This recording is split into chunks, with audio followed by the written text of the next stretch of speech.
Glórias e glórias e glórias ao nome do Senhor, hoje, sempre e eternamente. Eu estou sumida aqui do canal, a minha voz, né, tô com bastante rouca, bastante tosse, então perdoem se eu interromper o vídeo às vezes, mas não tá fácil fazer vídeo.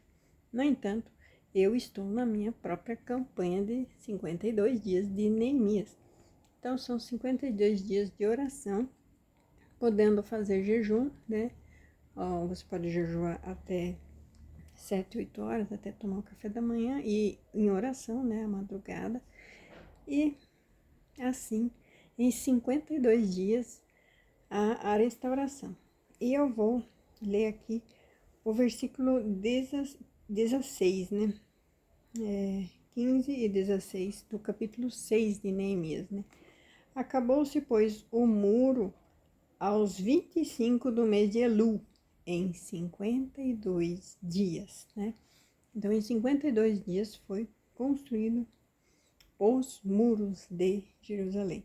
E sucedeu que, ouvindo-o, todos os nossos inimigos, todos os povos que havia em redor de nós, temeram e abateram-se muito em seus próprios olhos, porque reconheceram que o nosso Deus foi quem fez esta obra.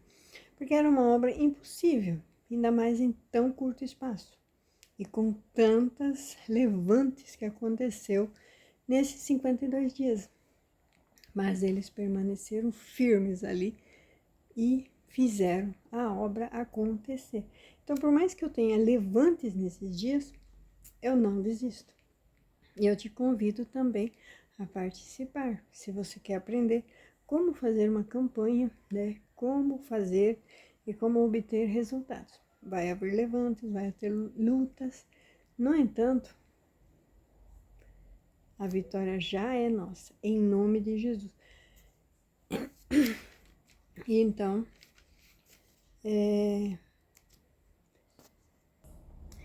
não dá para falar nada, né? Porque o próprio Espírito Santo me intimou a falar pouco nesses dias e eu nem estou podendo falar. Então, deve estar trabalhando do seu jeito, à sua maneira. Então, é Ele quem faz a obra, não sou eu. Então, eu apenas vou permanecer de guarda, fazendo o meu trabalho, que é orar, né? Me santificar, me guardar. Por quê? Porque quem salva é Ele. E é para a salvação. Para a salvação daqueles que aceitam, daqueles que são amados do Senhor. E você é amado, você é amada do Senhor, pode ter certeza. Se esse vídeo chegou até você, talvez na pior situação da sua vida, em turbulências terríveis, talvez você não queira aceitar a verdade. Eu sei que o mundo, todo o sistema religioso, todo o sistema, ele culmina, ele leva simplesmente à perdição. Perdição. E somente a palavra e a lei que nos leva ao Espírito Santo. E o Espírito Santo é quem nos vivifica, né? Então, assim, você, assim como eu, temos que nos esforçar, né? Temos que sempre estar em batalha. Por quê? Porque o inimigo está em nosso derredor, procurando alguém que possa tragar. É essa a sua meta dele. É só esse o trabalho, porque ele já perdeu. Ele já perdeu. E o máximo que ele puder levar com ele para perder, ele vai levar. E é claro que eu não quero perder ninguém. Nem você e nem ninguém. Nem da minha família e nem da família de ninguém. Então, que a minha boca seja usada para levar salvação em todos os lugares. Porque tudo é para a honra e glória do Senhor e salvação dos bons. E você é dos bons. Deus te deu um coração bom, né? O inimigo que é enganador e fica cegando as nossas vistas e fazendo a gente fazer coisas erradas, assim como eu, há pouco tempo atrás, vivi em caminhos errados, né? E, de alguma maneira, caíram-se as minhas escamas e nem eu sei explicar como, mas eu entendi qual que é o verdadeiro propósito de Deus para minha vida, para minha família e para toda a nação e para o mundo todo, para a igreja do Senhor.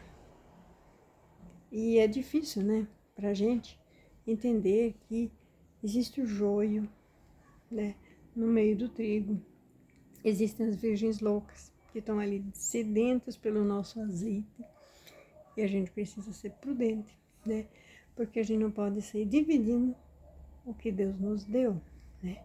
Se temos dom, se temos talento, se temos chamado, é para nós e não podemos dividir com quem não quer pagar o preço, né?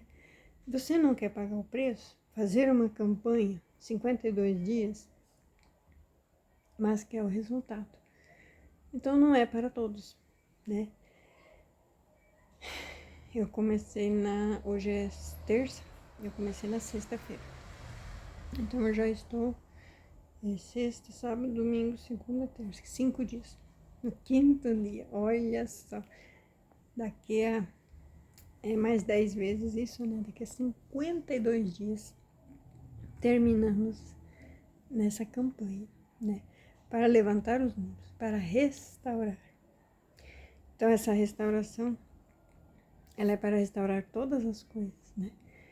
E eu vou trazer, na medida do possível, algumas partes dos textos bíblicos que eu venho lendo e também das orações.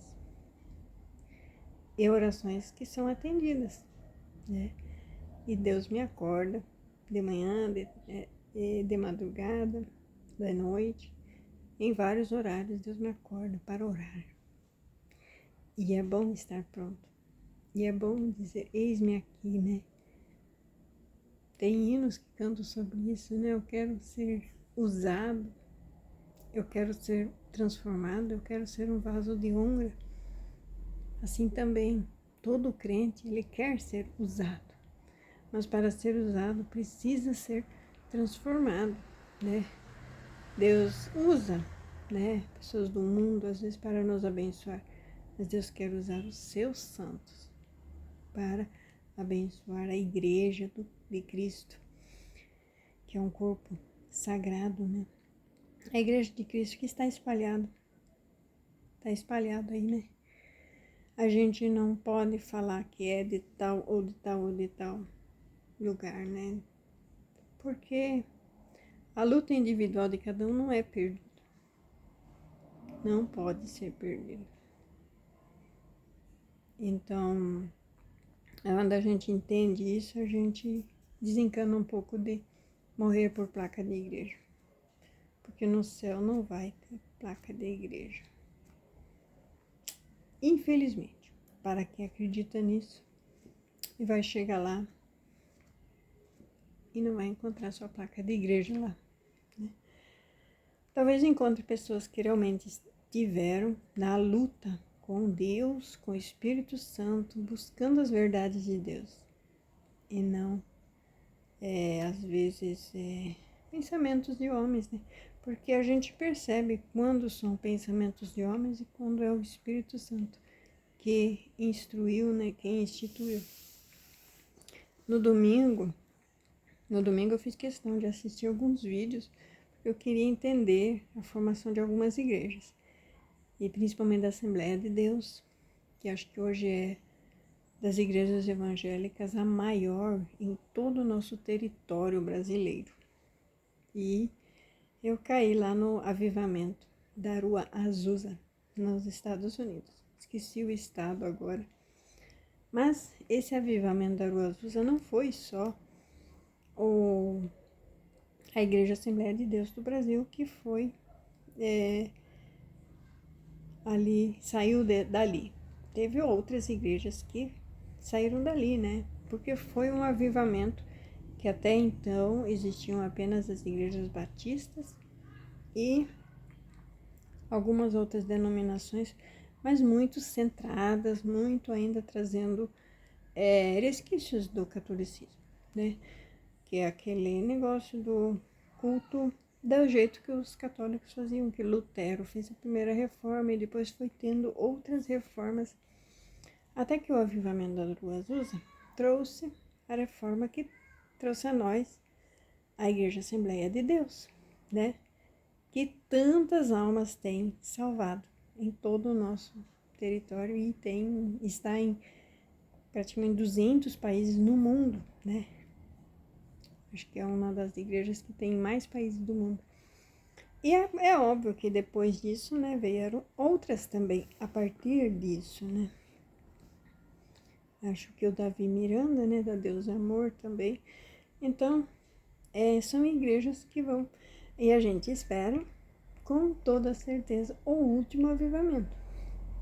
Mas todos esses avivamentos, assim como o avivamento da Rua Azusa e a vinda de Daniel Berg e seu companheiro para Belém do Pará, e não foram ali aceitos. Quando os pastores da Igreja Batista ali, onde eles estavam indo, perceberam que na casa deles tinham cultos e eles estavam ensinando coisas que não era da doutrina batista, eles foram expulsos, mal falados, levantaram injúrias, inventaram tanta coisa, como foi em todas as restaurações, em todos os avivamentos, né? E a gente espera, né? Muitos pregam sobre o último avivamento antes da volta do Senhor, né? Que Deus descerá com o Espírito e todos os jovens e todos os homens e mulheres serão cheios do Espírito Santo. Olha só a dificuldade do vídeo, né? A voz cansa e trava. Mas a batalha não pode parar, né? Eu tive acho que 5 dias de febre muito forte, onde até nos primeiros dias eu estava sem remédio e sem condições de comprar remédio.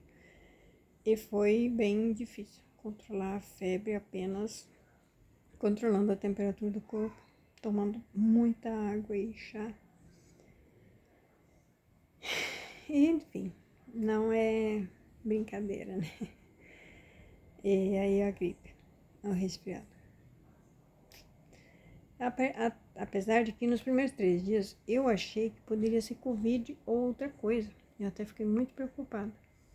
Mas aí a minha filha tinha começado antes de mim, acho que foi ela que trouxe o vírus, e ela teve 2 dias de muita febre.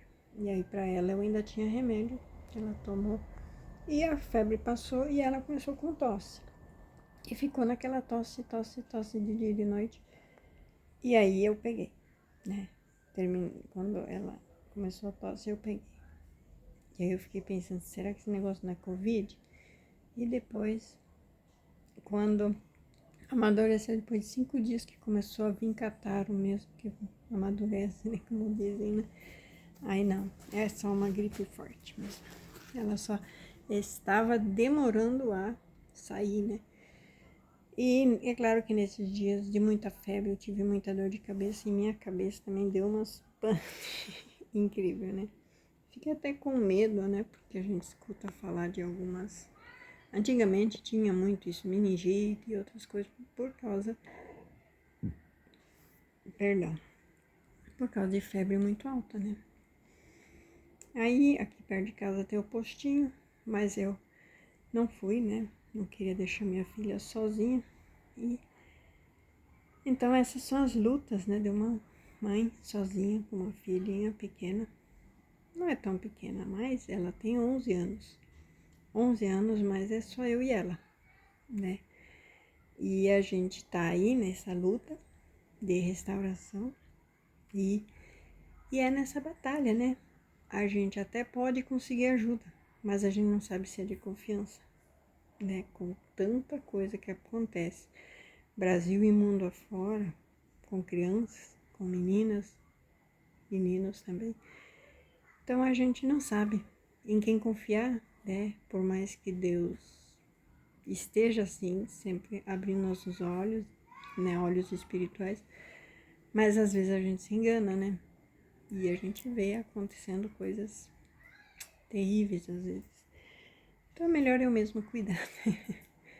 Senão eu iria me culpar muito se acontecesse alguma coisa, né? E Deus que nos proteja, né? E eu estou aqui. Eu não sou a única aqui no meu bairro, tem mais gente com essa gripe que ficou com essa tosse. Agora tá todo mundo falando para mim fazer a vacina da gripe. Não sei se é bom fazer, né? Porque eu fazia nos anos em que eu era hipertensa. Você vê aonde eu já estive, né? Eu era hipertensa, eu era do grupo de risco, então eu fazia. Minha filha vai fazer 12 anos agora. Então, desde que ela nasceu, eu era do grupo de risco. Eu era hipertensa. Depois eu fui depressiva. Eu tomava tarja preta durante 7 anos, né? Eu sempre falo 7 anos, então já vai para 5 anos que eu estou sem remédios, né? E nessa minha fase de muitos remédios, muito tratamento, a minha imunidade baixou muito e eu tomava todas as vacinas que vinham.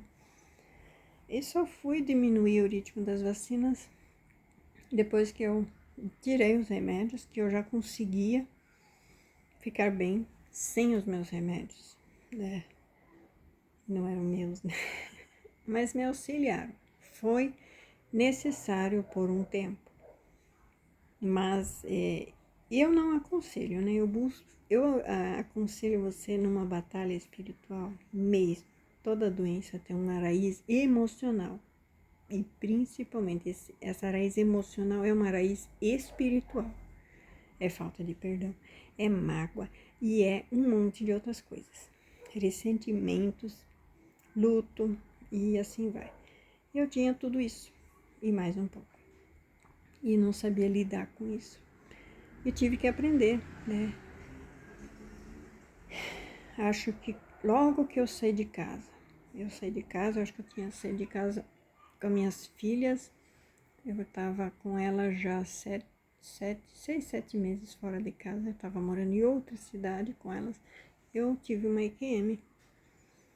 E ali começou a minha jornada. Porque eu trabalhava, estudava, tinha uma vida bem assim, querendo viver completamente 100% dentro da Matrix, como o sistema do mundo manda, né? E já fora da igreja, porque eu tinha me desiludido completamente com a igreja. E aí, consequentemente, com Deus também. Mas quando eu tive EQM, que eu fui para eu subi, eu via tudo, eu atravessei o telhado, o telhado, na época tinha foro, e eu via tudo. E via lá em cima, via a cidade, via tudo. Eu fui subindo, indo. E escutei o choro da minha filhinha, na época com 5 anos, 4 para 5 anos, e ela era pequenininha, eu escutei o choro dela e achei que ela queria ir no banheiro, porque ela sempre gemia de noite, assim, fazia um choramingo para eu ir para fazer as necessidades, né? Então eu ia lá e levava ela no banheiro. E aí eu tentei voltar. E eu acho que eu fiquei numa luta para voltar, foi tempo. E era uma noite fria, e eu voltei pro meu corpo, assim, eu não cabia no meu corpo. Eu estava com muita dor de cabeça naquele dia, dor no corpo doía, muito mal, e o meu corpo estava gelado. Gelado. E eu, com muita dificuldade, fui lá ver minha filha para levar, mas eu não consegui. Eu lembro que eu fui no banheiro e eu tava gelada e eu não sabia o que fazer para esquentar meu corpo. Tomei chá, fui no pronto-socorro, minha pressão estava um pouco alta, mas não era para emergência. E gente, só quem passou por uma experiência dessa sabe o que é. Porque no meu consciente, eu não fazia noção do que aconteceu. Eu vim criar noção do que aconteceu comigo uns 2, 3 meses depois. Porque assim foi como se pegasse minha cabeça e desligasse. Eu sabia que eu tinha que ficar em casa cuidando das minhas filhas. eu não fui mais para a faculdade, eu não fui mais trabalhar. Aí eu só fui lá para receber o acerto. Eu não queria voltar para casa do pai das minhas filhas. E eu fui ficando naquela cidade e as coisas andando para trás e tudo faltando. E aí, assim, mexendo no celular, apareceu uma propaganda de coach, né? É para formação em coach, porque dá muito dinheiro e tudo, e você atende outras pessoas e se ajuda. E eram 3 dias, né? É uma mentoria de 3 dias. E eu fui, né? Na época ainda tinha um cartão de crédito, então eu fui. Daí, ali naqueles 3 dias, assim, de um começo de virada de página. Além de eu entender que eu havia passado por uma EQM, porque tinha um testemunho muito parecido com o meu, eu também comecei a mergulhar na inteligência emocional, né? Na PNL e várias coisas. Sim, eu fui mergulhar no poder da mente, que o nosso corpo ele é dominado por nossa mente, que existem essas esferas, né? Corpo, alma, espírito. E passei por vários caminhos, né? Hélio Couto, passei por vários caminhos. Nem te falo por onde eu passei. Mas consegui, então, dominar meu corpo, né? Através da minha mente, diminuir minhas dores de cabeça. E consegui também diminuir meus remédios que eu tomava, tarja preta. E ainda tive 2 fatos de câncer naquele ano ainda. Que foi um câncer que eu tive dentro da boca, aqui em cima, por dentro, que deu uma ferida, carne viva por dentro. Eu uso dentadura, então eu não podia usar, fedia e eu não conseguia comer. E aí fui no hospital, fui consultar e o médico me mandou para outra cidade para fazer uma biópsia. Isso mesmo, uma biópsia. Mas para quem já tinha aprendido o que eu aprendi, eu não iria fazer biópsia. Porque aqui por dentro eles iam no mínimo cortar muita coisa fora. Porque estava inchado, não é que estava inchado, mas estava diferente, o que estava para fora. Então eles iriam cortar toda a área danificada e mais um pouco, né? Que é o que eles fazem numa biópsia. Depois eles fazem enxerto. E eu não fui, né? E eu também porque a minha filha mais velha teve um episódio, eu até estava pensando em ir, mas aí ela veio na minha casa e me contou um negócio e eu fiquei preocupada com ela e preferi ficar com ela. Fiquei bastante abalada com isso, e então era orar por mim e orar por ela. Mas na época eu não estava nessa de orar, né? Eu acreditava que Deus trabalhava através de mim e que eu poderia ter esses poderes. Então, foi assim me descobrir de uma maneira diferente que o cristianismo ensina. Mas que no final me levou a Jesus, né? No final eu busquei e estou buscando a Deus, a Jesus, com unhas e dentes, né? Mais do que nunca. Por isso que hoje em dia, depois que você leva tombos e quedas e falhas e tudo, você começa a entender mais a fase de cada um. Cada um pode ser um filho pródigo, perdido, que uma hora vai acordar e voltar para casa do pai. Ou muitos são até o próprio filho que está em casa, mas não tem intimidade com o pai. Então, eu tô contando um pouquinho da minha vida hoje, não sei porquê, mas é porque eu estou querendo, né? Não sei como falar isso, mas achei necessário, porque às vezes o testemunho da gente pode te ajudar na tua caminhada. Assim também como muitos testemunhos de muitas pessoas já me ajudaram na minha caminhada. Então, é entender que às vezes Deus permite coisas acontecerem para que depois você entenda quem está passando por coisas semelhantes, né? Então, hoje eu consigo olhar mais por fora, por cima de todas as situações e também me sentir lá dentro, vivendo junto com essas pessoas os problemas e dificuldades que eles vivem. E vou terminar. O segundo episódio de câncer era no útero, né? Então, esse foi pior ainda. Mas eu tenho ali os produtos naturais que eu usava, que é vinagre de maçã. Eu usava muito vinagre de maçã. Eu tomava meia xícara. Eu pegava na xicrinha assim e tomava de manhã, meio-dia e de noite. O meu suor era vinagre de maçã.